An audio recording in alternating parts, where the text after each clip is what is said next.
Everybody knows that as Halloween approaches, the old mortuary in Gentry, Arkansas becomes very haunted. But by whom or what? After years of compiling evidence, paranormal investigators have identified several distinct ghosts who roam the halls there.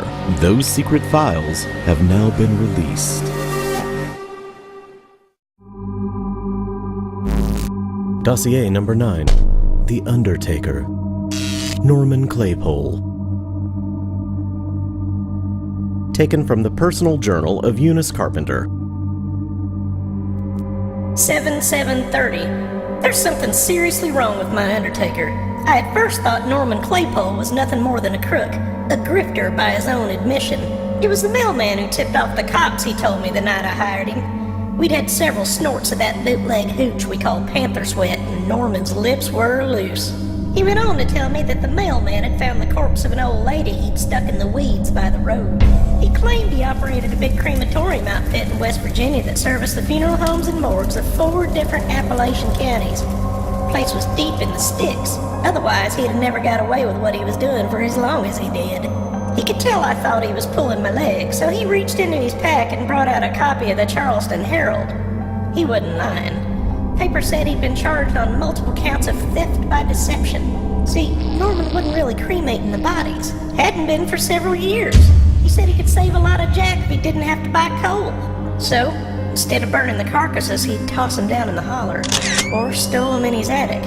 Newspaper said there was even remains in his kitchen. By the time the authorities investigated, the corpses were stacked in his barn all the way to the hayloft, and a little river of bodily fluid was flowing across his lawn and into the creek at the front of his property. He said he filled the urns with fireplace ash. Buyer beware, right? But his explanation didn't jive with me, not entirely. Coal would have been cheap in that neck of the woods, and doing what he did was a hell of a lot harder work than just putting the bodies in the cooker. Then it dawned on me.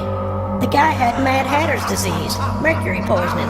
Daddy used to talk about it. He said, Eunice, if you don't keep your oven ventilated every time you roast one that has tooth fillings, that mercury will get in your noodle. You'll go on a bad juju trip, only it'll be permanent. Now, I knew I was right when I noticed his twitch. And then there are the unsavory sculptures I found in his living quarters the other day. Guy's totally bananas, but he gave me an idea. Money the state's sending for those orphans can be put to better uses. It's bad enough that there are so many restless spirits inside Carpenter's mortuary, but to know that there is even one as mad as the Undertaker is truly unsettling.